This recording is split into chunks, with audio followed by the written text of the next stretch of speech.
യഥാർത്ഥത്തിൽ ഇനി ജീവിക്കുന്നത് ഞാനല്ല, ക്രിസ്തുത്രയത്തിൽ ജീവിക്കുന്നത് എന്ന സമർപ്പണമാണ് രക്ഷിക്കപ്പെടുക എന്ന് പറയുന്നത്.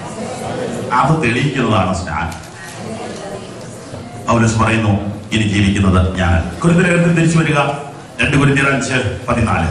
ക്രിസ്തുവിന്റെ സ്നേഹം ഞങ്ങളെ നിർബന്ധിക്കുന്നു, എല്ലാവർക്കും വേണ്ടി ഒരുവൻ മരിച്ചിരിക്കെ. വായിക്കാം.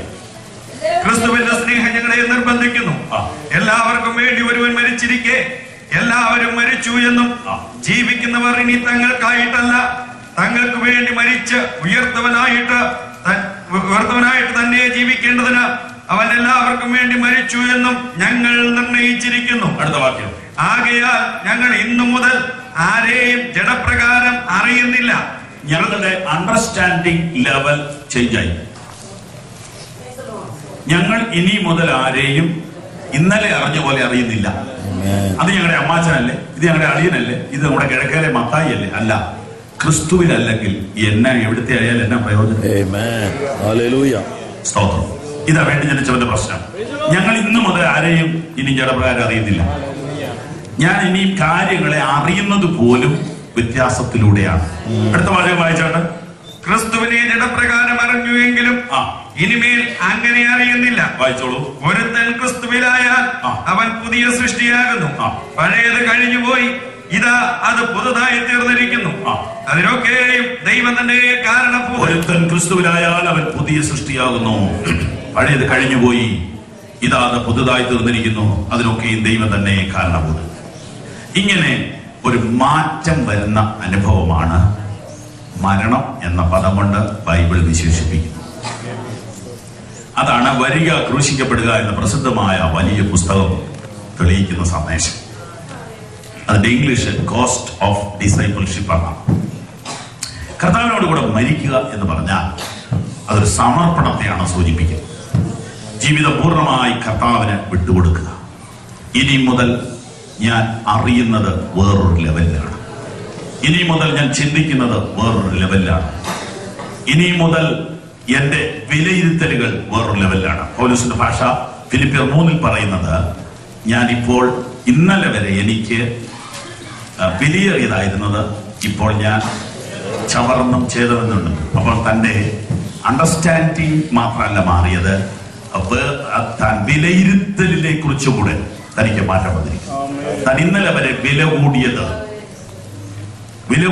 എന്ന് കരുതി ഇപ്പൊ തനിക്ക് വില കുറഞ്ഞതായി. ഫിലിപ്പിയർ 3 അത് താൻ തെളിയിക്കുന്നത്. താൻ മരിച്ചു എന്നിവിടെ പറഞ്ഞെങ്കിൽ ഫിലിപ്പിയ ലേഖനത്തിൽ 3-ാം അധ്യായത്തിൽ പൗലോസ് പറയുന്ന പദങ്ങൾ നമുക്ക് മനസ്സിലാക്കാൻ അല്പം സമയം എടുക്കേണ്ടി വരും. ഫിലിപ്പിയർ 3:4 മുതൽ വായിക്കാം. പക്ഷേ എനിക്ക് ജഡത്തിലും ആശ്രയിപ്പാൻ വകയുണ്ട്. മറ്റാർക്കാലും ജഡത്തിൽ ആശ്രയിക്കാമെന്ന് തോന്നിയാൽ എനിക്കധികം. 8-ാം നാളിൽ പരിച്ഛേദനയേറ്റവൻ, ഇസ്രായേൽ ജാതിക്കാരൻ, ബെന്യാമീൻ ഗോത്രക്കാരൻ, എബ്രായരിൽ നിന്ന് ജനിച്ച എബ്രായൻ, ന്യായപ്രമാണം സംബന്ധിച്ച് പരീശൻ, ശുഷ്കാന്തി സംബന്ധിച്ച് സഭയെ ഉപദ്രവിച്ചവൻ, ന്യായപ്രമാണത്തിലെ നീതി സംബന്ധിച്ച് അനിന്യൻ. എങ്കിലും എനിക്ക് ലാഭമായിരുന്നൊക്കെയും ഞാൻ ക്രിസ്തു നിമിത്തം ഛേദമെന്നെണ്ണിയിരിക്കുന്നു. പൗലോസിന്റെ വാല്യൂ സിസ്റ്റം ചേഞ്ച് ആയി. വില കൂടിയതെന്ന് പറഞ്ഞിരുന്നൊക്കെ ഇപ്പൊ വില കുറഞ്ഞതെന്ന് പറയാ. വേസ്റ്റ് എന്ന് പറഞ്ഞതൊക്കെ ഇപ്പൊ മൊത്തം പറയാ. ഇവൻ എന്നെ പറ്റി, ഇവനെന്തോ പറ്റി. അപ്പൊ ഇവൻ വില കൂടിയതെന്ന് പറഞ്ഞ് വെച്ചിരുന്ന ഒരുപാട് സാധനം എടുത്ത് ജനലിൽ കൂടെ പുറത്തേക്ക് വരും. അപ്പോഴാണ് അതിലെ ഒരു വിശ്വാസി വരും. പുള്ളി അത് എടുത്തിട്ട് പറയുകയാണ്, ദൈവത്തിന്റെ കരുതൽ എത്ര ഭയങ്കര. കരുതുന്നവൻ ഞാനല്ലയോ, കലങ്ങുന്നത് എന്താണ്. പുള്ളി പ്രാർത്ഥിച്ചുകൊണ്ടിരിക്കുകയായിരുന്നു, ഇങ്ങനത്തെ വെറുതെ സാധനങ്ങൾ കിട്ടോ. പൗലോസിനും വാല്യൂ സിസ്റ്റം ചേഞ്ച് ആയപ്പോൾ ഇതെല്ലാം എടുത്ത് എറിഞ്ഞു. പുള്ളിക്ക് അതൊരു അനുഗ്രഹമായി മാറി. എത്ര പേർക്ക് മനസ്സിലായി? ഒരു കാലത്ത് വലിച്ചെറിഞ്ഞതാണ് ഇന്ന് അനുഗ്രഹം എന്ന് പറയുന്നത്. ഒരു കാലത്ത് ചവറ നിന്നിയതിനെയാണ് ഇപ്പൊ ബ്ലെസ്സിംഗ് എന്ന് പറയുന്നത്. എനിക്ക് വിലയേറിയതെന്ന് പറഞ്ഞത് ഇപ്പൊ ചവറ. സ്ഥാനമാനങ്ങള്, പദവികള് ഒക്കെ ചമറെന്നാ പറയുന്നത്. അത് വില കൂടിയതായി മാറിയോ? എങ്കിൽ എവിടെയോ പ്രശ്നം സംഭവിച്ചിട്ടുണ്ട്.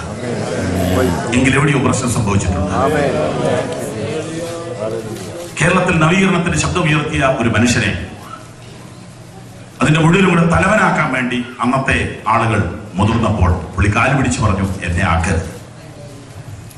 എല്ലാവരുടെ കൂടി നിർബന്ധിച്ച് പുള്ളി ആക്കുമെന്ന് വന്നപ്പോൾ പുള്ളി തലേ രാത്രി പ്രാർത്ഥിച്ചൊരു തീരുമാനമെടുത്തു. ദാവീദ് താടിയെ കൂടെ തുപ്പലൊലിപ്പിച്ച ഭാഗം മനസ്സിൽ കൂടെ വന്നു.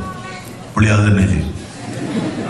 രാവിലെ വന്നപ്പോൾ താടിയെ കൂടിയൊക്കെ തുപ്പലൊലിക്കുക. അവർ പറഞ്ഞു, പ്രായമായി, സുഖമില്ല, അതുകൊണ്ട് പ്രസിഡന്റ് ആക്കണ്ട, പോയേക്കാം.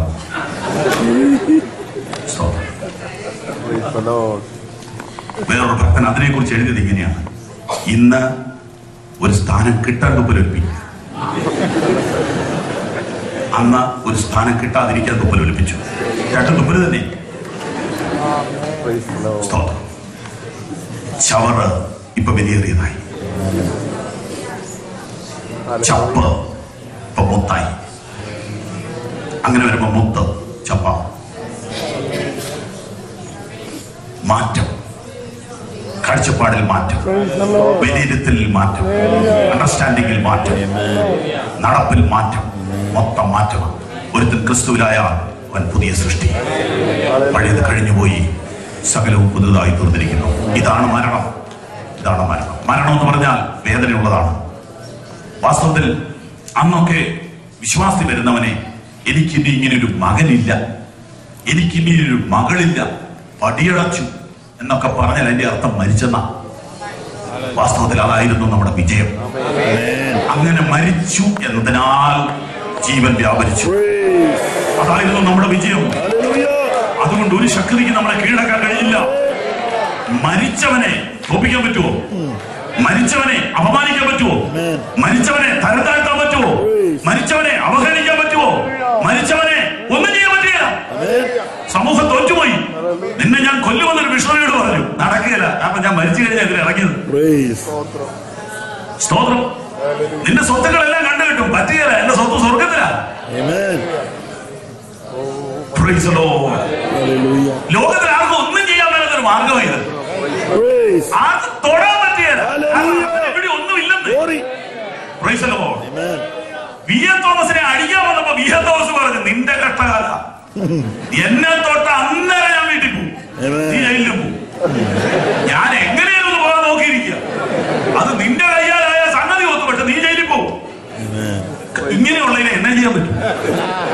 അതൊന്നും പറ. നാട് കിടത്തുമെന്ന് പറഞ്ഞാൽ അവിടെ ഞാൻ വേറെ തുടങ്ങുമെന്ന് പറയും. അപ്പൊ എന്നാ ചെയ്യാനാ? ഒരു വിധത്തിലും മനുഷ്യൻ ഒന്നും ചെയ്യാൻ പറ്റാത്തൊരു വിഭാഗമായിരുന്നു. ചവിട്ടി അരച്ചാലും നന്ദി ഭാഷ പറയും. ആശാനുപദേശിയുടെ ഒരു ഡയലോഗ് എനിക്ക് ഇഷ്ടം. ഈ തല വെട്ടി മാറ്റിയ 5 മിനിറ്റ് അവിടെ കിടന്ന് അന്യ ഭാഷ പറയും. എന്താ ചെയ്യാൻ പറ്റും? എന്നെക്കാൾ നല്ല വെട്ടാതിരിക്കില്ലേ? മരിച്ചവരായിരുന്നു നമ്മൾ. നമ്മുടെ ആ പഴയ ജഡം പൊങ്ങി വന്നപ്പോൾ നമുക്ക് നിലനിൽപ്പ് അപകടത്തിലായി. ക്രിസ്തു മാർഗം മറ്റു മതം പോലെയല്ല. മറ്റു മതത്തിന്റെ ഒരു സ്റ്റൈലും നമുക്ക് എടുക്കാൻ പാടില്ല. മറ്റവരുടെ യാതൊന്നും നമുക്ക് കോപ്പി ചെയ്യാൻ പാടില്ല. നമ്മൾ വേറൊരു വിഭാഗമാണ്. ഇത് തികച്ചും വ്യത്യസ്തമാണ്. ഇത് മരണത്തിൽ നിന്ന് ആരംഭിക്കുന്ന മാർഗമാണ്. ഇത് കുരിശിന്റെ മാർഗമാണ്. ഇത് കാൽവരിയുടെ മാർഗമാണ്.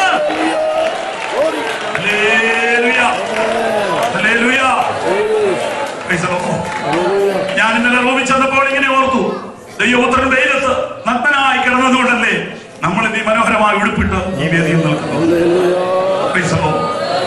സ്ഥാനങ്ങളും മാനങ്ങളും അംഗീകാരങ്ങളും പ്രോത്സാഹനങ്ങളും വരുമ്പോൾ ഉള്ളിൽ ഭയമാണ്. ദൈവപുത്രൻ ഗത്സമനയിൽ കിടന്നു വാവിട്ട് കരഞ്ഞതിന്റെ പരിണിത ഫലമാണ്.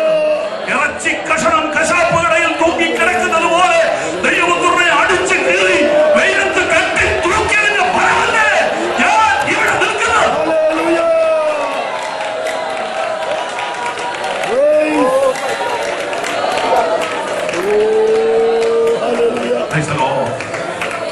മരിക്കുക എന്നതിന്റെ വലിപ്പം അറിയുക. മരിക്കുക എന്നതിന്റെ വലിപ്പം അറിയുക.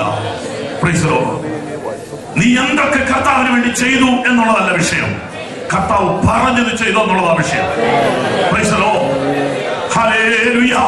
നമ്മൾ വലുതെന്ന് വിചാരിക്കുന്നത് പലതും സ്വർഗത്തിൽ ചെറുതായിരിക്കും. നമ്മൾ ചെറുതെന്ന് വിചാരിക്കുന്നത് ചിലത് സ്വർഗത്തിൽ ചെല്ലുമ്പോൾ വലുതായിരിക്കും. നമ്മൾ നിസ്സാരമെന്ന് കരുതുന്നത് ചിലത് സ്വർഗത്തിൽ വലുതായിരിക്കും. അയ്യോ, സ്വർഗം ഒരു യാഥാർത്ഥ്യമാണെങ്കിൽ നമുക്ക് അല്പം കൂടെ നമ്മെ തന്നെ വ്യത്യാസപ്പെടുത്താൻ സാധിക്കട്ടെ. മരണം ശരിയായാലേ ജീവിതം ശരിയാവുകയുള്ളൂ. ഞാൻ ക്രിസ്തുവിനോട് കൂടെ ക്രൂശിക്കപ്പെട്ടിരിക്കുന്നു. ഇനി ജീവിക്കുന്നത് ഞാനല്ല, ക്രിസ്തു അത്രേ എന്നിൽ ജീവിക്കുന്നത്. ഇന്ന് രാത്രി പറയാമോ, ഇനി ജീവിക്കുന്നത് ഞാനല്ല, ഇനി ജീവിക്കുന്നത് ഞാനല്ല, ഇനി ജീവിക്കുന്നത് ഞാനല്ല, ഇനി ജീവിക്കുന്നത് ഞാനല്ല, ക്രിസ്തു അത്രേ എന്നിൽ ജീവിക്കുന്നത്. തെറ്റുകൾ കടന്നു വരുന്നത് കുറേശ്ശെയാണ്. മലിനതകൾ കടന്നു വരുന്നത് ഒറ്റയടിക്കല്ല. വലിയ കല്ലെ തട്ടി ആരും വീഴുന്നില്ല, ചെറിയ കല്ലെ തട്ടിയാണ് വീഴുന്നത്. ദുരുപദേശങ്ങളും തെറ്റുകളും മലിനതകളും പാപങ്ങളും നമ്മുടെ അകത്തോട്ട് കയറുന്നത് കുറേശ്ശെയാണ്. ദൈവവചന ധ്യാനം കുറഞ്ഞുപോയി, സത്യങ്ങളെ അറിയുന്നതിൽ അകന്നുപോയി. ലോകത്തിന്റെ പുറകെ, സമൃദ്ധിയുടെ പുറകെ ദൈവസഭ പോയോ എന്ന് സംശയിക്കേണ്ടിയിരിക്കുന്നു. സ്തോത്രം. മരണം ശരിയായാൽ ജീവിതം ശരിയാവും. മരണത്തെ നമുക്ക് 3 വിധത്തിൽ പഠിക്കാം. ഗലാത്യ ലേഖനത്തിൽ അത് വിശദീകരിച്ചിരിക്കുന്നു. ഒന്നാമത് വായിച്ചത് 2:20 ആണെങ്കിൽ അത് കഴിഞ്ഞ് വായിക്കേണ്ടത് 5:24 ക്രിസ്തുവേശുവിനുള്ളവർ ജഡത്തെ അതിന്റെ രാഗമോഹങ്ങളോടും കൂടെ ക്രൂശിച്ചിരിക്കുന്നു. സ്തോത്രം. ഞാൻ ക്രൂശിക്കപ്പെട്ടിരിക്കുന്നു, ജഡത്തെ ക്രൂശിച്ചിരിക്കുന്നു. 6-ാം അധ്യായം 14-ാം വാക്യത്തിലാണ് അടുത്ത പ്രയോഗം. എനിക്കോ നമ്മുടെ കർത്താവായ യേശു ക്രിസ്തുവിന്റെ ക്രൂശിലല്ലാതെ പ്രശംസിപ്പാൻ ഇടവരരുത്. അവനാൽ ലോകം എനിക്കും ഞാൻ ലോകത്തിനും ക്രൂശിക്കപ്പെട്ടിരിക്കുന്നു. അവനാൽ ലോകം എനിക്കും ഞാൻ ലോകത്തിനും ക്രൂശിക്കപ്പെട്ടിരിക്കുന്നു. ലോകം എനിക്ക്, ഞാൻ ലോകത്തിന്. സ്തോത്രം. ഇതെങ്ങനെയാ ഇതിന്റെ അർത്ഥം? നമുക്ക് മനസ്സിലാകാവുന്ന ഒരു വ്യാഖ്യാനം പറയാം. ഞാൻ ലോകത്തിന് ക്രൂശിക്കപ്പെട്ടവനാണ്. അത് നമ്മൾ ആദ്യം ചിന്തിച്ചതിനകത്തുണ്ട്. ലോകം എനിക്ക് ക്രൂശിക്കപ്പെട്ടിരിക്കുന്നു. ലോകത്തിന്റെ ആകർഷണങ്ങൾ, ലോകത്തിന്റെ മോഹങ്ങൾ എന്നെ ആകർഷിക്കാൻ കഴിയാതെ വണ്ണം അതിനെ ഞാനൊരു മരിച്ചതായി കാണുന്നു. അങ്ങനെ എന്റെ കാഴ്ചപ്പാടിനെ ഞാൻ മാറ്റിയിരിക്കുന്നു. അങ്ങനെ വരുമ്പോ ലോകം എന്താണെന്ന് പഠിക്കേണ്ടി വരും. ലോകം എന്താണെന്നുള്ള കാര്യത്തിൽ ഒരു ശരിയായ ഡെഫിനിഷൻ വരാതെ രക്ഷപ്പെടുകയില്ല. എന്താ പാസ്റ്ററെ ലോകം? വണ്ടിയാണോ ലോകം? വീടാണോ ലോകം? ജോലിയാണോ ലോകം? ധനമാണോ ലോകം? സൗന്ദര്യമാണോ ലോകം? ആർഭാടമാണോ ലോകം? എന്താ ലോകം? കറക്റ്റ് ഡെഫിനിഷൻ പറയാൻ വിഷമം. യേശു പറഞ്ഞ ഭാഗം എടുത്താൽ നമുക്ക് പഠിക്കാം. യോഹന്നാന്റെ സുവിശേഷം 15-ാം അധ്യായം, 15-ാം അധ്യായം അല്ലല്ല 16-ന്റെ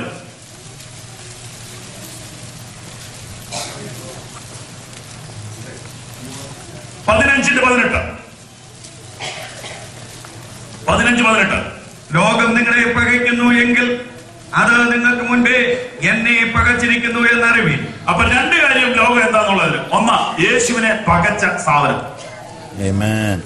2, ദൈവമക്കളെ പകയ്ക്കുന്ന സാധനം. ഇതാ ലോകം. വീണ്ടും വായിച്ചു. നിങ്ങൾ ലോകക്കാരായിരുന്നു എങ്കിൽ ലോകം തനിക്ക് സ്വന്തമായതിനെ സ്നേഹിക്കുമായിരുന്നു. അപ്പോൾ ദൈവമക്കൾ ലോകക്കാരല്ല. ഈ ലോകത്തിൽ ലോകക്കാരല്ലാതെ ജീവിക്കുന്നവരാണ് ദൈവമക്കൾ. അടുത്ത വാക്യം. എന്നാൽ നിങ്ങൾ ലോകക്കാരായിരിക്കാതെ ഞാൻ നിങ്ങളെ ലോകത്തിൽ നിന്ന് തെരഞ്ഞെടുത്തത് കൊണ്ട് ലോകം നിങ്ങളെ പകയ്ക്കുന്നു. ലോകം നിങ്ങളെ പകയ്ക്കുന്നു.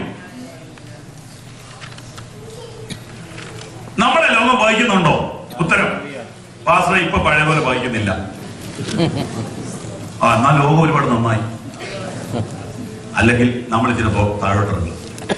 ഇതേതായാലും ഒന്നും സംഭവിച്ചിട്ടുണ്ട്. ലോകം ഇപ്പൊ പഴയ പോലെ പകയ്ക്കുന്നില്ല. എന്നാൽ ലോകം നന്നായി കാണും. പിശാച് മാനസാന്തരപ്പെട്ട് കാണും. അല്ലെങ്കിൽ നമ്മൾ കോംപ്രമൈസിലായി. ലോകം സഭയെ പകയ്ക്കുന്നില്ലെങ്കിൽ അത് ശുഭലക്ഷണമല്ല. ലോകം ദൈവജനത്തെ പകയ്ക്കുന്നുവെങ്കിൽ നല്ല ലക്ഷണമാണ്. ഇതാണ് അതിന്റെ കാര്യം. ലോകം നിങ്ങളെ പകയ്ക്കുന്നുവെങ്കിൽ ആശ്ചര്യപ്പെടരുത്. ലോകം നിങ്ങളെ പകയ്ക്കുന്നില്ലെങ്കിൽ ആശ്ചര്യപ്പെടണം. 17-ാം അധ്യായത്തിലെ യേശു അത് വളരെ വിശദമായി വീണ്ടും പറയുന്നു. വാക്യം 16, 17, 16. ഞാൻ ലൗകികനല്ലാത്തതുപോലെ അവരും ലൗകികന്മാരല്ല. സത്യത്താൽ അവരെ വിശദീകരിക്കണമേ. നിന്റെ വാക്യം 14 കൂടെ വായിച്ചാണ്. ഞാൻ അവർക്ക് നിന്റെ വചനം കൊടുത്തിരിക്കുന്നു. ഞാൻ ലൗകികനല്ലാത്തതുപോലെ അവരും ലൗകികന്മാരല്ലാത്തത് കൊണ്ട് ലോകം അവരെ പകച്ചു. യേശു ലൗകികനല്ലായിരുന്നു. ആദിമ ദൈവമക്കൾ ലൗകികരല്ലായിരുന്നു. അതുകൊണ്ട് ലോകം അവരെ പകച്ചു. 16:33.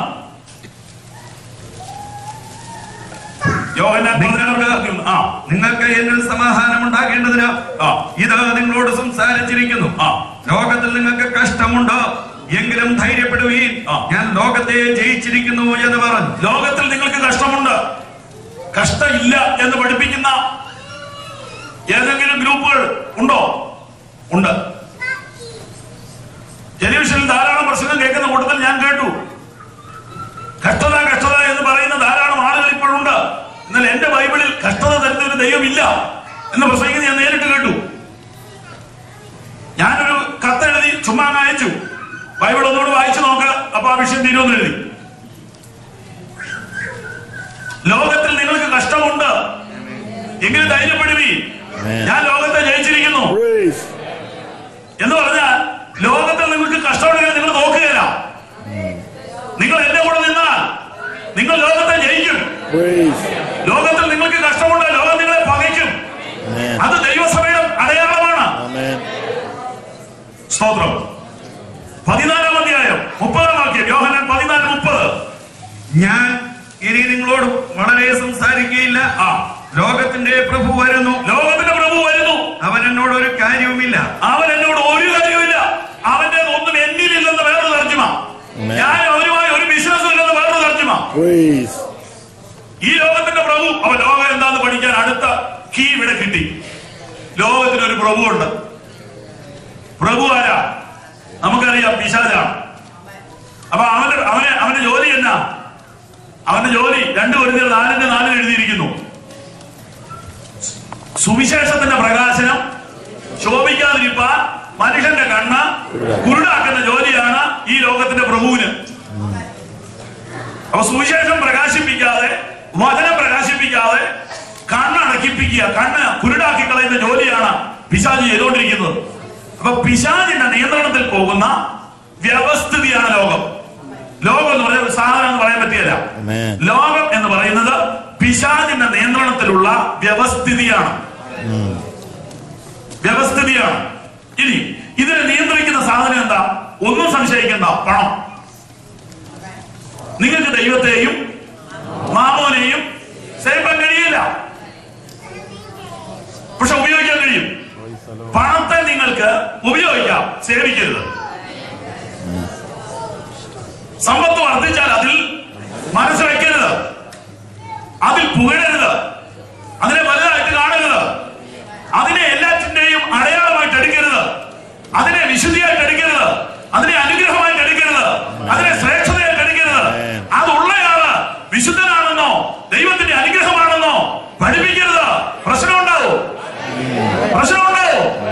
വളരെ വിശുദ്ധിയോടെ ജീവിച്ചിട്ടും ഇവിടെ കോടീശ്വരനാകാൻ പറ്റാതെ മരിച്ചുപോയ കോടിക്കണക്കിന് വിശുദ്ധന്മാരുണ്ടെന്നുള്ള കാര്യം ആരും മറക്കരുത്. ആരുടെയെങ്കിലും കയ്യിൽ അല്പം തുട്ട് ഉണ്ടെങ്കിൽ കുഴപ്പമില്ല, അസൂയ കൊണ്ട് പറയുകയല്ല, സത്യം പറഞ്ഞേ പറ്റൂ, ഉപദേശം പഠിച്ചേ പറ്റൂ. സാമ്പത്തികതയുടെ അടിസ്ഥാനത്തിൽ ഒരാൾക്ക് പൊസിഷൻ കൊടുക്കരുത്. സാമ്പത്തികയുടെ അടിസ്ഥാനത്തിൽ ഒരാളെ ശ്രേഷ്ഠനായിട്ട് കാണരുത്. അത് സാത്താന്റെ ഉപദേശമാണ്.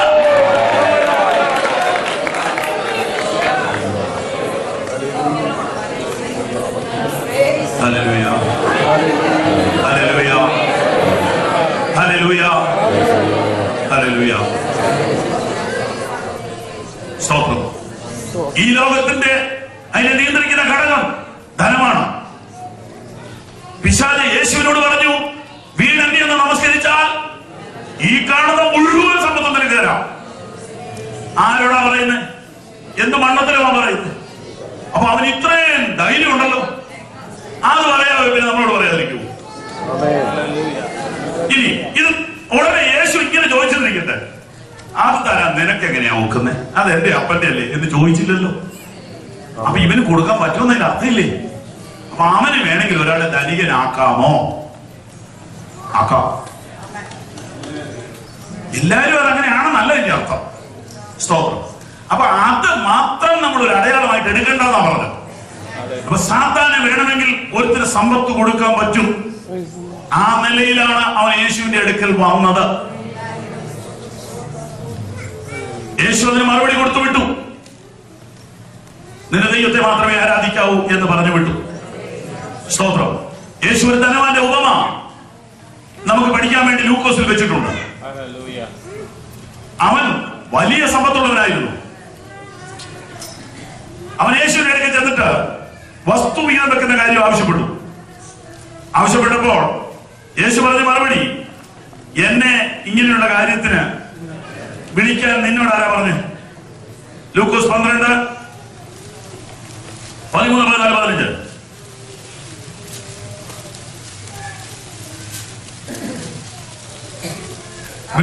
പുരുഷാരത്തിൽ ഒരുത്തൻ അവനോട്, ഗുരു, ഞാനുമായി അവകാശം പങ്കിടുവാൻ എന്റെ സഹോദരനോട് കൽപ്പിച്ചാലും എന്ന് പറഞ്ഞു. ഞങ്ങളുടെ പാർട്ടീഷന്റെ കാര്യത്തിൽ ഒന്ന് സഹായിക്കണം എന്നാ പറഞ്ഞു. അവനോട് യേശു, മനുഷ്യ, എന്നെ നിങ്ങൾക്ക് ന്യായകർത്താവോ പങ്കിടുന്നവനോ ആക്കിയത് ആർ എന്ന് ചോദിച്ചു. യേശു ആ വിഷയം എടുത്തില്ല. ഞാൻ ഈ ഭാവം പഠിച്ചപ്പോൾ സിമ്പിളായിട്ട് എനിക്ക് മനസ്സിലായ ഒന്ന് രണ്ട് കാര്യം.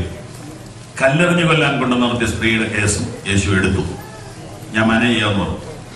കുരിശെ കിടന്ന പുള്ളിക്കാരന്റെ കേസും എടുത്തു. ഈ ഒരു ചെറിയ വസ്തുവിന്റെ പ്രശ്നം യേശു നൽകുന്നു. എന്നെ കൊണ്ട് പറ്റിയത്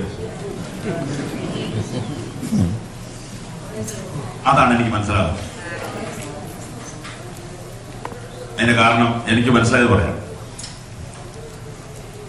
ഇവന് ഒരു അരസന്റെ സ്ഥലം പോട്ടെന്ന് വെച്ചാൽ അവിടെ വെച്ച് തന്നെ തീർക്കാവുന്ന കാര്യമുള്ളൂ. ചേട്ടൻ ഇഷ്ടമുള്ളടത്ത് ബാക്കി എനിക്ക് മതി എന്ന് പറഞ്ഞാൽ പിന്നെ ഇവിടെ വരേണ്ടി വരുമോ? വരികയല്ല. അപ്പൊ ഇവന് കുറയാതിരിക്കാനേ വന്നത്, അല്ല ചേട്ടനെ രക്ഷിക്കാനല്ല. അപ്പൊ ഇത് തീരുകയല്ല. ഇതിൽ ഇടപെട്ടിട്ട് കാര്യമില്ല. ഇവന് മനസ്സിൽ നിന്ന് ദ്രവ്യാഗ്രഹം പോകാതെ ഈ വിഷയം തീരത്തില്ല. അതുകൊണ്ട് യേശു പറഞ്ഞു, ഞാൻ പങ്കിടാനൊന്നും വരുന്നില്ല. ഇനി ഞാൻ ചെറിയ ചിന്ത പറയാൻ കേട്ടിട്ട് പോകണം. വായിച്ചോ.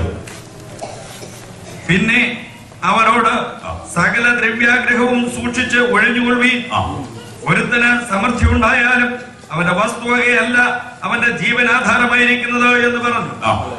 ഒരു ഉപമയും അവരോട് പറഞ്ഞത്, ധനവാനായ ഒരു മനുഷ്യന്റെ ഭൂമി നന്നായി വിളഞ്ഞു. അപ്പോൾ അവൻ, ഞാൻ എന്ത് ചെയ്യേണ്ടു? അവന്റെ മനപ്രയാസ, ഞാൻ എന്ത് ചെയ്യണം? എന്റെ വിളവ് കൂട്ടിവെക്കാൻ സ്ഥലം പോരാ. ആ ബൈബിളിന്റെ എഴുത്ത് ആ സാഹിത്യ ഭാഷ വായിച്ചാൽ ചിരി വരും. അതിങ്ങനെ ഒരു വീഡിയോയിൽ എടുക്കണം. അവനിങ്ങനെ ഇരിക്കുക, എന്നാ ചെയ്യണ്ടേ? വലിയൊരു പ്രതിസന്ധി ആയല്ലോ. എന്താ വിഷയം എന്നാ? അതേ, എനിക്ക് നേരത്തെ തന്നെ ഞങ്ങൾക്ക് വീട്ടുകാരായിട്ട് ഇച്ചിരി പൈസയുണ്ട്. ഇപ്പൊ അത് വല്ലാതെ വർദ്ധിച്ചു. ഇനിയിപ്പോ എന്നാ ചെയ്യേണ്ടെന്ന് പിള്ളേരുടെ ടെൻഷനാണ്. വായിച്ചു. എന്റെ വിളവ് കൂട്ടിവെക്കാൻ സ്ഥലം പോരാ എന്ന് ഉള്ളിൽ വിചാരിച്ചു. പിന്നെ അവൻ പറഞ്ഞത്, ഞാൻ ഇത് ചെയ്യും. ഞാനൊരു തീരുമാനം എടുത്തു. എന്റെ കളപ്പുരകളെ പൊളിച്ച് അധികം വലിയവ പണിത് എന്റെ വിളവും വസ്തുവകയും എല്ലാം അതിൽ കൂട്ടിവെക്കും. പിന്നെ എന്നോട് തന്നെ. ഒരു സെക്കൻഡ് ശ്രദ്ധിച്ചേ. ഇവൻ ആരോടാ പറയുന്നത്? എന്നോട് തന്നെ. അപ്പൊ ഭാര്യയില്ലേ? മക്കളില്ലേ? ഈ സ്വഭാവം കാരണം എല്ലാരും പോയി കാണും. അപ്പൊ പുള്ളി പ്രബോധനവും പാട്ടും ഒക്കെ തന്നെ പുള്ളിയോട് തന്നെ പറയാം. നിനക്ക് ഏറിയ ആണ്ടുകൾക്ക് മതിയായ അനവധി വസ്തുവക സ്വരൂപിച്ചു വെച്ചിരിക്കുന്നു. ആശ്വസിക്ക, തിന്നുക, കുടിക്ക, ആനന്ദിക്ക എന്ന് പറയും. എന്ന് പറഞ്ഞാൽ അവന്റെ തത്വശാസ്ത്രം പൈസ തീരുന്നവരെ ആയുസുണ്ടെന്നാ.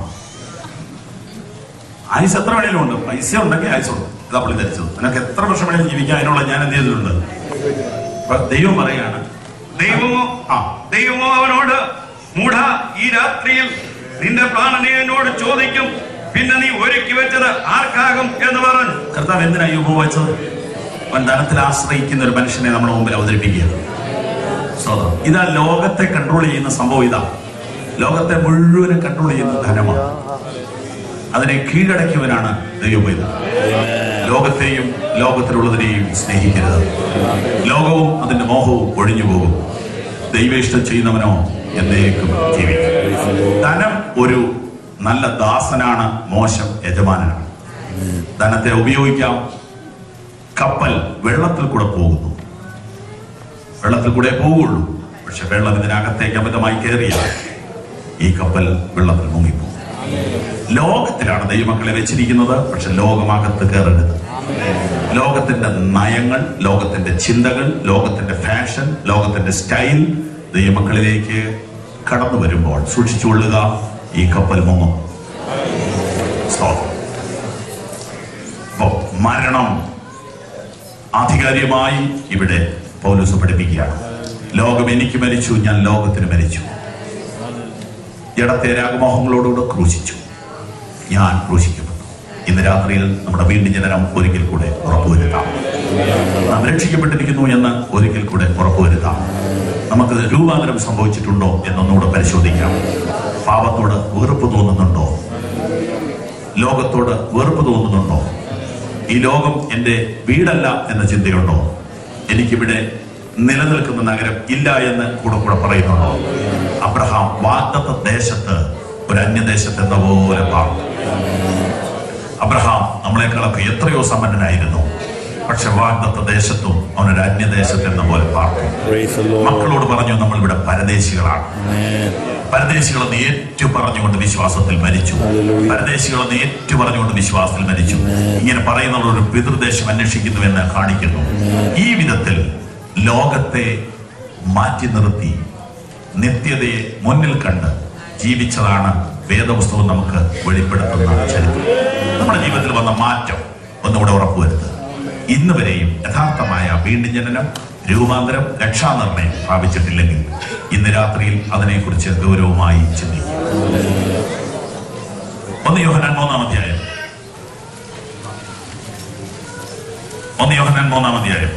9-ാമത്തെ വാക്യം.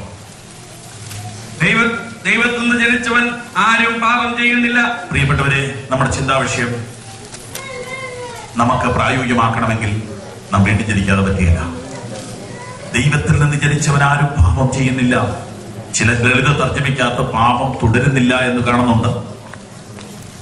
സ്തോത്രം. വാക്യം 6 വായിച്ചാണ്. അവനിൽ വസിക്കുന്നവൻ ആരും പാപം ചെയ്യുന്നില്ല. അവനിൽ വസിക്കുന്നവൻ പാപം ചെയ്യുന്നില്ല.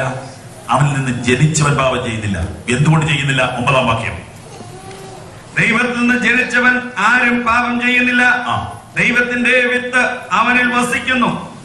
ദൈവത്തിൽ നിന്ന് ജനിച്ചതിനാൽ അവന് പാപം ചെയ്യുവാൻ കഴിയുകയുമില്ല. കഴിയില്ലേ? ഇല്ല. എന്തുകൊണ്ട്? ദൈവത്തിൽ നിന്ന് ജനിച്ചതിനാൽ. അപ്പൊ എന്താ സംഭവിച്ചത്? അവന്റെ അകത്തൊരു മാറ്റം വന്നു. പാപം ചെയ്യാൻ കഴിയില്ല എന്ന് പറഞ്ഞാൽ അതിനുള്ള ശക്തിയില്ലെന്നല്ല, ധാർമ്മികമായി കഴിയില്ലെന്ന്. വയസ്സായിരിക്കുന്ന അമ്മയെ എനിക്ക് ഉപദ്രവിക്കാൻ കഴിയില്ല എന്ന് ഞാൻ പറഞ്ഞാൽ എന്റെ അർത്ഥം അമ്മയ്ക്ക് എന്നേക്കാൾ ആരോഗ്യമുണ്ടെന്നല്ല. എനിക്കത് ചെയ്യാൻ കഴിയില്ല, ഒരിക്കലും കഴിയില്ല. അയ്യോ, എനിക്കത് ചെയ്യാൻ കഴിയില്ല. അതായി ഈ വാക്യത്തിന്റെ അർത്ഥം. പാപം ചെയ്യാൻ കഴിയാതെ കൊണ്ട് കയ്യും കാലും കെട്ടിയെന്നല്ല, മരവിച്ചു പോയി എന്നല്ല. അല്ല, കഴിയും, പക്ഷെ കഴിയില്ല. കഴിയുമോ? കഴിയില്ല. കഴിയുമോ? കഴിയുമോ? കഴിയില്ല. ദൈവത്തിൽ നിന്ന് ജനിച്ചവന് പാപം ചെയ്യാൻ കഴിയും. ദൈവത്തിൽ നിന്ന് ജനിച്ചവന് പാപം ചെയ്യാൻ കഴിയും. ഈ ഇവിടെ നിന്നേ നമുക്ക് തുടങ്ങാൻ പറ്റുള്ളൂ. ഈ മാറ്റം, രൂപാന്തരം, വീണ്ടും ജനനം, പുതുസൃഷ്ടി, മരിച്ചു എന്ന അനുഭവം, അവിടെ നിന്ന് മാത്രമേ നമുക്ക് വിശുദ്ധീകരണത്തിലേക്ക് പോകാൻ പറ്റുള്ളൂ. ഇന്നലെ തുടങ്ങി വെച്ചു ആ കാര്യം. വിശുദ്ധൻ ഇനിയും തന്നെ വിശുദ്ധീകരിക്കട്ടെ. വിശുദ്ധന് മാത്രമേ വിശുദ്ധി തെളിയിക്കാൻ പറ്റുള്ളൂ. വിശുദ്ധന് മാത്രമേ വിശുദ്ധി തെളിയിക്കാൻ പറ്റുള്ളൂ. ദൈവത്തിൽ നിന്ന് ജനിച്ചവൻ പാപം ചെയ്യുന്നില്ല. ഒഴികഴിവ് വേണ്ട, ന്യായങ്ങൾ വേണ്ട. വചനം അങ്ങനെ തന്നെ പറയുന്നു. 5-ാം അധ്യായത്തിലേക്ക് വരുമ്പോൾ അതിന് ഇച്ചിരി ക്ലാരിഫിക്കേഷൻ തരികയാണ്. 1 യോഹന്നാൻ 5:18.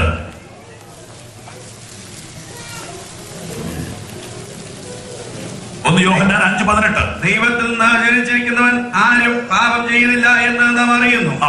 ദൈവത്തിൽ നിന്ന് ജനിച്ചവൻ തന്നെ താൻ സൂക്ഷിക്കുന്നു, ദുഷ്ടൻ അവനെ തൊടുന്നതുമില്ല. അപ്പൊ തന്നെ താൻ സൂക്ഷിക്കുന്നു, വചനമുള്ളിൽ വസിക്കുന്നു, ദുഷ്ടൻ തൊടുന്നില്ല. അവിടെ എഴുതിയിരിക്കുന്നത് കൃത്യമായിട്ടാണ്. പാപത്തിനായി നമ്മെ പ്രേരിപ്പിക്കുന്നത് പിശാചാണ്. പക്ഷെ പിശാച് പ്രേരിപ്പിക്കത്തേ ഉള്ളൂ, ചെയ്യിപ്പിക്കത്തില്ല. വചനം ഉള്ളിലുള്ളവനെ തന്നെ താൻ സൂക്ഷിക്കും, പിശാചിനെ തൊടാൻ പറ്റൂല. എന്താ വചനം? വചനം എന്ന് പറയുന്നത് ചിന്തയാ. ദൈവത്തിന്റെ ചിന്ത നമ്മുടെ ചിന്തയിൽ സ്വാധീനം ചെലുത്തി കഴിയുമ്പോൾ അത് നമ്മുടെ ചിന്തയെ സ്വാധീനിക്കും, അത് നമ്മുടെ കൈയെ സ്വാധീനിക്കും, അത് നമ്മുടെ കാലിനെ സ്വാധീനിക്കും, അത് നമ്മുടെ നാവിനെ സ്വാധീനിക്കും. ദൈവത്തിന്റെ വചനം മുഴുവനും നമ്മുടെ ചിന്തയിൽ നിറഞ്ഞു നിന്നാൽ പിശാചിന്റെ ചിന്തയ്ക്ക് പിന്നെ കേറാൻ ഇടകിട്ടത്തില്ല. അപ്പൊ പിശാചിന് തൊടാൻ പറ്റില്ല. ദൈവത്തിൽ നിന്ന് ജനിച്ചവന്റെ ഉള്ളിൽ വചനം വസിക്കുന്നു. 119 സങ്കീർത്തനം ഇങ്ങനെ പറയുന്നു, ബാലൻ തന്റെ നടപ്പിനെ നിർമ്മലമാക്കുന്നത് എങ്ങനെ? നിന്റെ വചനപ്രകാരം അതിനെ സൂക്ഷിക്കുന്നതിനാൽ തന്നെ. വീണ്ടും അടുത്ത 2 വാക്യം താഴോട്ടിറങ്ങുമ്പോൾ എഴുതിയിരിക്കുന്നത്, ഞാൻ നിന്നോട് പാപം ചെയ്യാതിരിപ്പാൻ നിന്റെ വചനങ്ങളെ നിന്റെ ഹൃദയത്തിൽ സംഗ്രഹിക്കുന്നു. അപ്പോൾ 24 മണിക്കൂറും 365 ദിവസവും വചനത്തിന്റെ ചിന്ത ഇവിടെ പ്രകാശനം ചെയ്ത ആ സംഭവം വളരെ പ്രയോജനം ചെയ്യും. നിങ്ങളുടെ വണ്ടിയിൽ വചനത്തിന്റെ സീഡിയിട്, വചനം കേക്ക്. ഇപ്പോൾ മ്യൂസിക് സ്പെഷ്യൽ എന്ന് പറഞ്ഞ പല സാധനം ഇറങ്ങിയിട്ടുണ്ട്. ഏത് പാട്ടാണ് ആർക്കും തിരിയത്തില്ല. എന്തൊക്കെയോ സാധനങ്ങൾ വല്ലാതെ ഇറങ്ങിയിട്ടുണ്ട്. അതിന് ഒരു വിരാമം ഇട്ടിട്ട് വചനം കേൾക്കാൻ തുടങ്ങുക. 24 മണിക്കൂർ വചനത്തിന്റെ സീഡിയിട്. കിട്ടിയ ടെക്നോളജി ഒക്കെ നമുക്ക് ഉപയോഗിക്കാം. അതിനെ മാക്സിമം നന്നായി ഉപയോഗിക്കുക. വചനം കേൾക്ക്, വചനം കേൾക്ക്. പെട്ടെന്നത് മുഴുവൻ പ്രമാണിക്കാൻ പറ്റിയില്ലെങ്കിലും കേട്ടോണ്ടിരുന്നാൽ ശുദ്ധീകരണം വന്നോണ്ടിരിക്കും. ഞാൻ നിന്നോട് സംസാരിച്ച വചനം നിമിത്തം നിങ്ങളിപ്പോൾ ശുദ്ധിയുള്ളവരാകുന്നു. ദൈവത്തിന്റെ വചനം നമ്മെ ശുദ്ധീകരണത്തിലേക്ക് നടത്തും. വീട് ജനത്തെ കുറിച്ച് തന്നെ ഞാൻ വളരെ സമയം നിങ്ങളോട് സംസാരിക്കുകയായിരുന്നു. പ്രിയപ്പെട്ടവരെ, സ്നാനപ്പെട്ടതിന് സാരമില്ല, നമുക്ക് നമ്മെ ആഴമായ ഒരു സമർപ്പണത്തിലേക്ക് നയിക്കട്ടെ. ഒരുത്തൻ ക്രിസ്തുവിലായാൽ അവൻ പുതിയ സൃഷ്ടി. ദൈവത്തിൽ നിന്ന് ജനിച്ചവൻ ആരും പാപം ചെയ്യുന്നില്ല. അവന് പാപത്തിൽ തുടരാൻ കഴിയുകയില്ല. എന്തുകൊണ്ടെന്നാൽ വചനം അവന്റെ ഉള്ളിൽ വസിക്കുന്നു. വചനം അവന്റെ തലയിൽ, അവന്റെ ചിന്തയിൽ നിറഞ്ഞു നിൽക്കുന്നു. അത് അവന്റെ കൈകളെയും കാലുകളെയും നാവിനെയും എല്ലാം സ്വാധീനിച്ചിരിക്കുന്നു. ഇങ്ങനെ വ്യത്യാസമുള്ള ഒരു ജീവിതം നയിക്കാൻ കഴിയുമോ? കഴിയും. അങ്ങനെ നയിക്കുന്നവർ ഭൂമിയിലുണ്ടോ? ധാരാളമുണ്ട്. അതാണ് ദൈവസഭ. അതിന് നമ്മെ സഹായിക്കുന്ന ഒരു പ്രേരക ഘടകമാണ് പരിശുദ്ധാത്മാവ്. പരിശുദ്ധാത്മാവിനെ കുറിച്ച് ഇവിടെ ഇതിനു മുമ്പ് കേട്ടതാണ്. ഞാനൊന്ന് പറഞ്ഞോട്ടെ. പരിശുദ്ധാത്മാഭിഷേകം പ്രാപിക്കുന്നത് യഥാർത്ഥത്തിൽ പാപത്തെ ജയിക്കാനാണ്, ലോകത്തെ ജയിക്കാനാണ്, ദൈവത്തിന്റെ വചനം ഗ്രഹിക്കാനാണ്, ജയജീവിതം നയിക്കാനാണ്. ആത്മനിറവ് എന്ന് പറയുന്നത് വാസ്തവത്തിൽ ഹോളിൽ വെച്ചല്ല, വീട്ടിൽ വെച്ചുണ്ടായിരിക്കണം. നടക്കുന്ന വഴിക്കും ഇരിക്കുന്ന വഴിക്കും എല്ലാം പരിശുദ്ധാത്മാവിൽ നിറഞ്ഞ് നാം ജീവിക്കണം. അപ്പോൾ പോകേണ്ട വഴി ആത്മാവ് നമുക്ക് കാണിച്ചു തരും. പരിശുദ്ധാത്മാവ് നമ്മെ നിയന്ത്രിക്കും. പരിശുദ്ധാത്മാവ് നമ്മെ കൺട്രോൾ ചെയ്യും.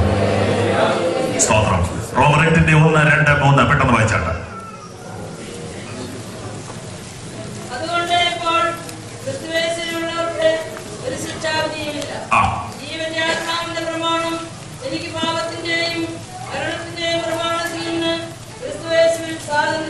ആത്മാവിന്റെ പ്രമാണം വായിച്ചോ.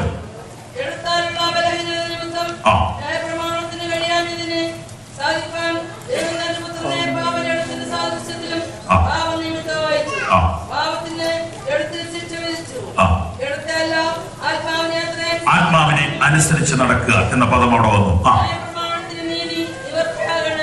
അവിടുന്ന് പോയിട്ട് 8:14 വരും.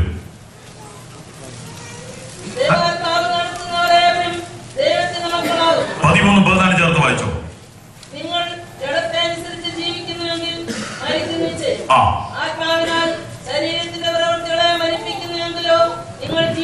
അടുത്തത് പരിശുദ്ധാത്മാവിനെ നമുക്ക് തന്നത് നമ്മെ നടത്താനാണ്, ജഡത്തെ ജയിക്കാനാണ്, ലോകത്തെ ജയിക്കാനാണ്.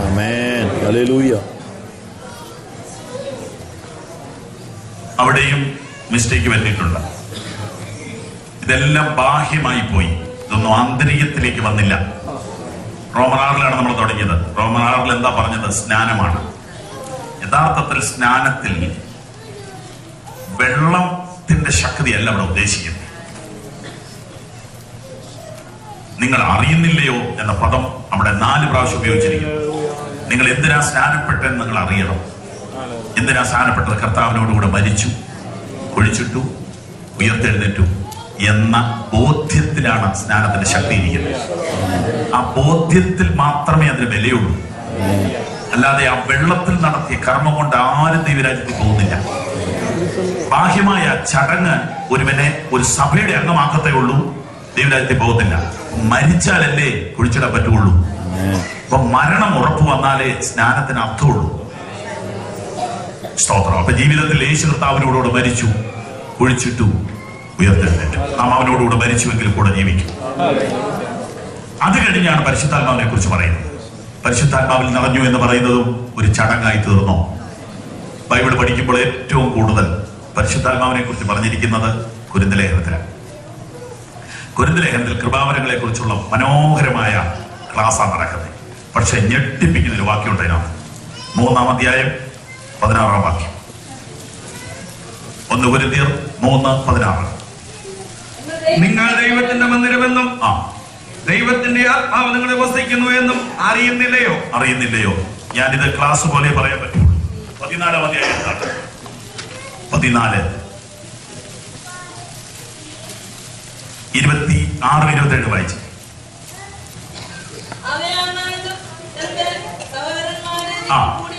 നിങ്ങൾ കൂടി വരുമ്പോൾ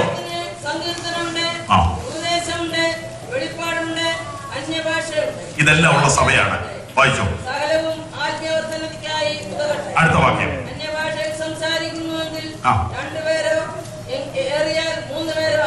കേട്ടോ?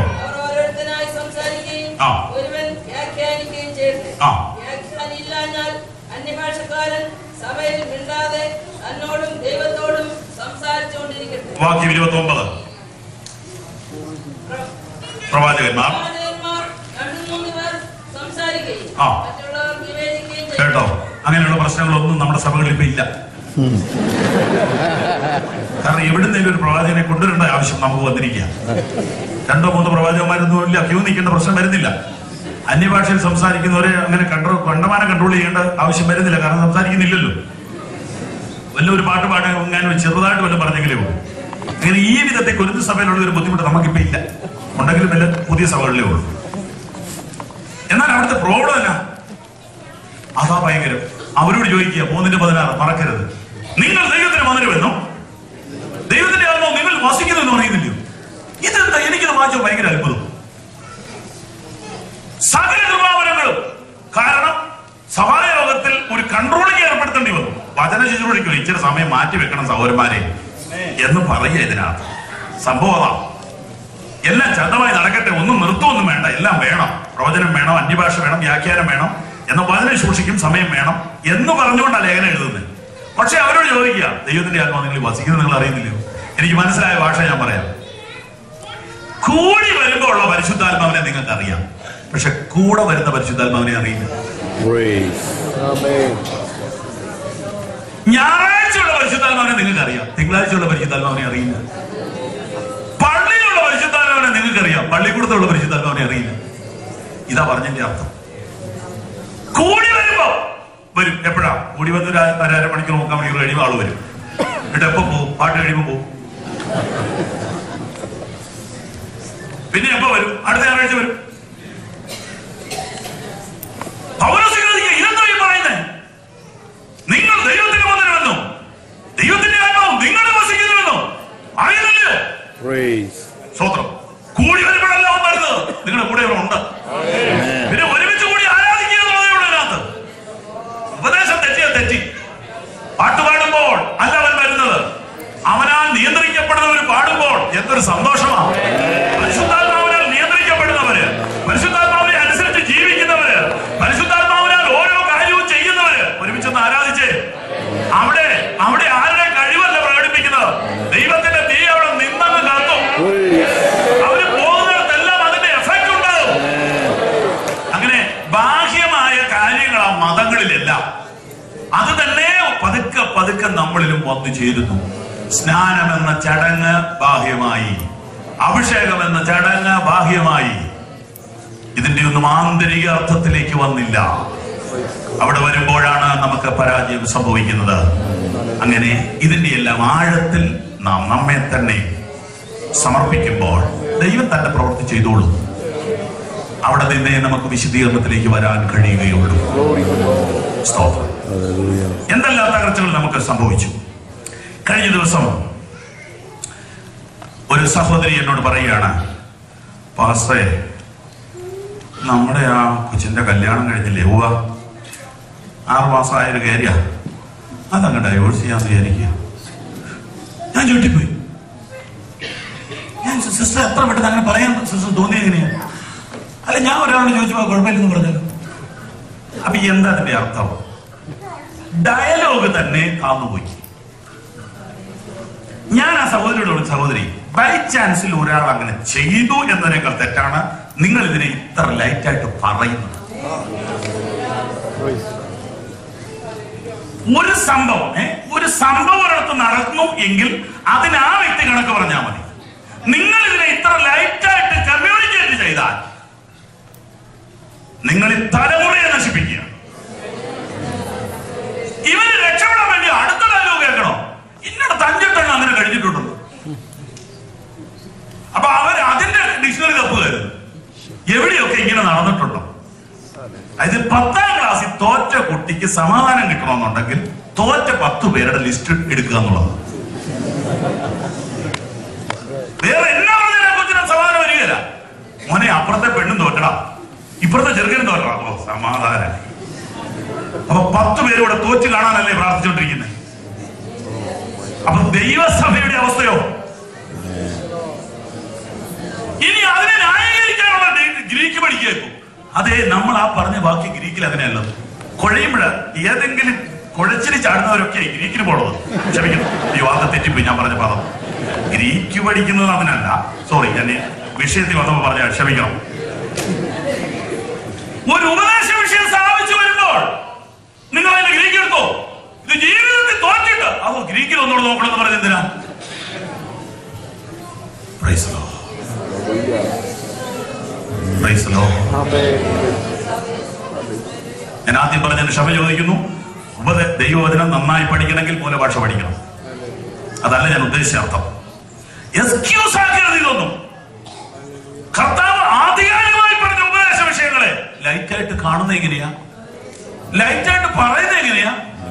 ഇത്ര നിസ്സാരമായിട്ട് അതിനെ സംസാരിക്കുന്നത് എങ്ങനെയാ?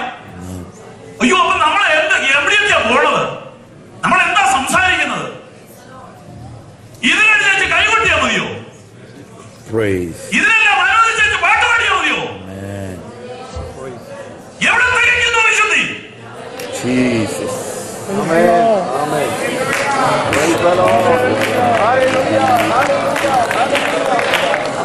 നമ്മളിതിനെ ഗൗരവമായി പറയുന്നതിനുണ്ടോ? ആധികാരികമായി പറയുന്നതിനുണ്ടോ? പറഞ്ഞോണ്ടിരുന്നാ മതി, ഉപദേശങ്ങൾ നിലനിൽക്കും. പറയാനാളില്ലാതെ വന്നാലോ?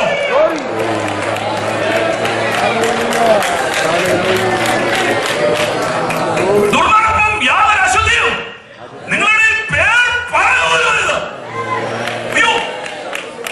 പറയാൻ പോലും പറ്റാത്ത സംഗതി ഈസിയായിട്ടൊക്കെ പറയാം.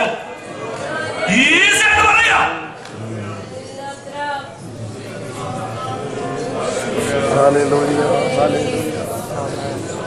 കരയേണ്ട ദിവസങ്ങളാണ്, കരയേണ്ട ദിവസങ്ങളാണ്, കരയേണ്ട ദിവസങ്ങളാണ്. ദൈവസഭയുടെ ഉപദേശത്തിന്റെ മതിലിൽ ഇടിയരുത്. ഇത് ഉറക്കെ പറയണം. 1 or 2 കേസ് അതിനെ ബ്രാക്കറ്റിലിട്. ഉപദേശം മാറരുത്. സംഭവങ്ങളാണ് എന്റെ വിഷയം. ആരെയും അപമാനിക്കരുത്, ആരെയും തരം താഴ്ത്തരുത്, ആരെയും വധിക്കാനാണ് ഇത് പറയുന്നത്. പക്ഷെ ഉപദേശങ്ങൾ, വചനത്തിന്റെ വ്യവസ്ഥ നിസ്സാരവൽക്കരിക്കാവോ? അതിനെ ചെറുതായിട്ട് സംസാരിക്കുന്നു നമ്മുടെ ഇടയിൽ. അതിനെ നിസ്സാരമായി കാണുന്നു, വളരെ ചെറുതായി പറയുന്നു. Praise the Lord. Praise the Lord. Praise the Lord.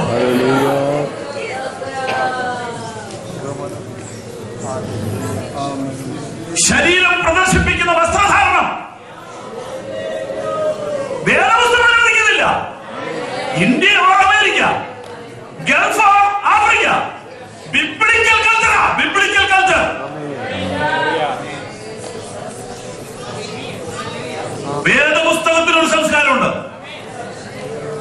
അയ്യോ അത് പാസ്റ്റർ രാജ്യമൊക്കെ അവിടെ നിൽക്കും. വചനത്തിനെതിരെ ആര് നിന്നിട്ടുണ്ടോ അവരെല്ലാം പിഴകെട്ടിട്ടുണ്ട്. ഞാൻ എന്റെ ബൈബിളിൽ നോക്കിയിട്ട് പുരുഷന്മാരുടെ വസ്ത്രധാരണത്തെ കുറിച്ച് അധികം കൂടുതലൊന്നും പറഞ്ഞിട്ടില്ല. സ്ത്രീകളുടെ വസ്ത്രധാരണത്തെ കുറിച്ച് പല സ്ഥലത്ത് പറഞ്ഞിട്ടുണ്ട്. പരിശുദ്ധാത്മാവിന് അന്നേ അറിയാം. എയർപോർട്ടിലൊന്നും നോക്കിയേ, ഈ കഴുത്ത് വരെ കയ്യും കെട്ടി ക്ലിയർ ഷൂ ഉണ്ട്, പിന്നെ മുഖം മാത്രമേ കാണത്തുള്ളൂ. പുരുഷന്റെ പുറകെ ഒരു വിളിക്കാൻ വരുന്നു. ഒരു തൂവാലയുടെ എത്രയുണ്ട് ആകുമ്പോൾ.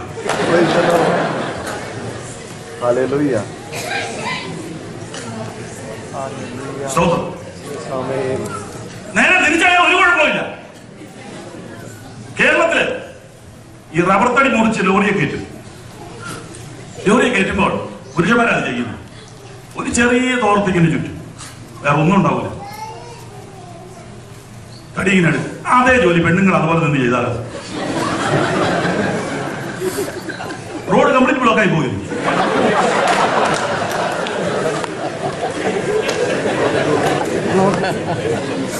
എന്റെ ഭാഷ ക്ഷമിക്കണം.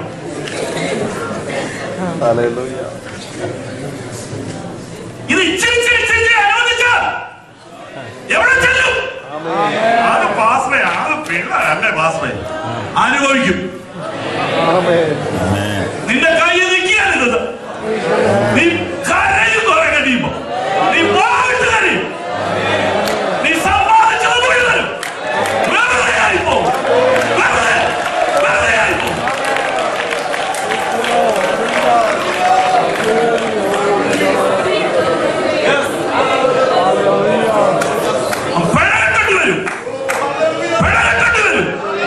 ഇത് സത്യത്തിന് വേണ്ടി ഇറങ്ങിയൊരു കൂട്ടമാണ്. വിശുദ്ധിക്ക് വേണ്ടി ഇറങ്ങിയൊരു കൂട്ടം.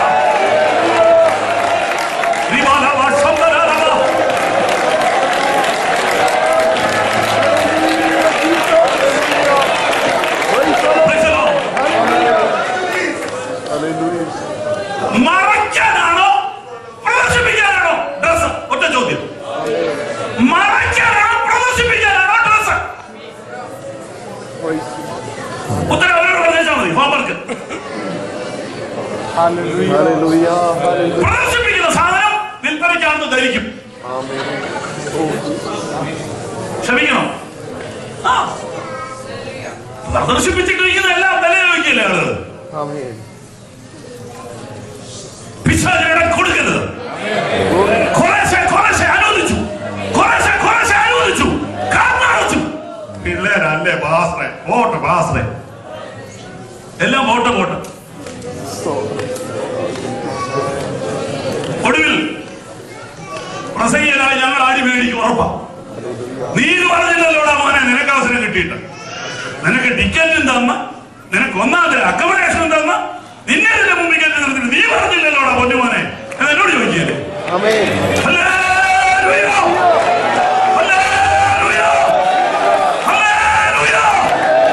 നമുക്ക് ഇന്ന് രാത്രി തീരുമാനമെടുക്കാം. ലോകത്തിലേക്ക് ഞങ്ങൾ ഇറങ്ങി പോകുകയില്ല.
ചുടുചോര ചുടുചോര ചിന്തണ്ടി വന്നാലോ ലോകത്തിലേക്ക് ചായരുതേ, ചായരുതേ, ചായരുതേ. Hallelujah, hallelujah. കല്യാണ സദ്യക്ക് ഇടയ്ക്ക് നിന്ന് ഇവരെ ഇറക്കി വിട്ടാലേ ഇവിടെ വിളമ്പൂരെന്ന് പറഞ്ഞവരുടെ മക്കളും ഇവിടെ ഇരിപ്പുണ്ടായി. അവരെ പിടിച്ചിറക്കി അവമാനിച്ചു. അന്ന് അവര് പറഞ്ഞു, ലോകം എനിക്ക് വേണ്ട, ലോകത്തിന് ഇപ്പം വേണ്ട. നാഥന് മുൾമുടി നൽകിയ ലോകമേ, നീയും പേരെനിക്കെന്ത് എന്നു പാട്ടെഴുതി നിന്റെ പാട്ടെവിടെ?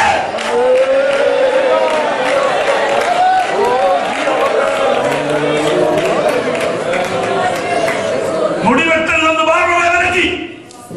ലോകം എനിക്ക് വേണ്ട എന്ന് പറഞ്ഞ് സൗരന്മാരെ അങ്ങോട്ടും ഇങ്ങോട്ടും വെട്ടി.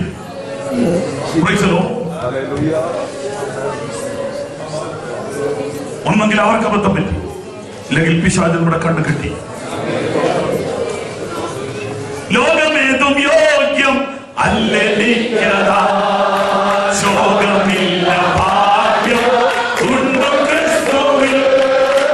ലോകമേതും യോഗ്യം അല്ലെനിക്കതാ, ശോകമില്ല ഭാഗ്യം ഉണ്ടോ ക്രിസ്തുവിൽ. നാഥനു മുൾമുടി നൽകിയ ലോകമേ, നീ വരും പേരനി എന്തിനാ. നാഥനു മുൾമുടി നൽകിയ ലോകമേ, നീ വരും പേരനി എന്തിനാ.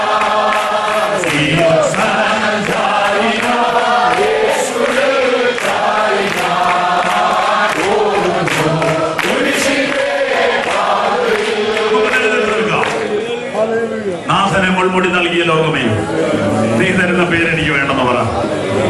ലോകത്തിന്റെ പേരെനിക്ക് വേണ്ട. നമുക്കൊന്നുകൂടെ പറയാം, ഒന്നുകൂടെ തീരുമാനിക്കാം, സമർപ്പിക്കാം. ആ വരികൾ തന്നെ ചേർന്ന് പാടാം, ആ വരികൾ തന്നെ ചേർന്ന് പാടാം. കയർ വേഗത്തിൽ മുന്നോട്ട് വരിക. എല്ലാവരും കരങ്ങൾ അടിച്ച് സന്തോഷത്തോടെ പാടുക. കണ്ണുനീരോടെ സമർപ്പണത്തോടെ ഒരു നിമിഷം പ്രാർത്ഥിച്ചാട്ടെ. എല്ലാ കണ്ണുകളും അടച്ചാട്ടെ. ഞാൻ ക്രിസ്തുവിനോടുകൂടെ ക്രൂശിക്കപ്പെട്ടിരിക്കുന്നു. ഇനി ജീവിക്കുന്നത് ഞാനല്ല, ക്രിസ്തു അത്രേ എന്നിൽ ജീവിക്കുന്നത്. ഞാൻ ക്രിസ്തുവിനോടുകൂടെ ക്രൂശിക്കപ്പെട്ടിരിക്കുന്നു. ഇനി ജീവിക്കുന്നത് ഞാനല്ല, ക്രിസ്തു അത്രേ എന്നിൽ ജീവിക്കുന്നത്. കർത്താവേ, ഇന്ന് രാത്രി തന്ന വചനത്തിനായി സ്തോത്രം. കൃപ പെരുകേണ്ടതിന് പാപം ചെയ്തുകൊണ്ടിരിക്കുന്നു.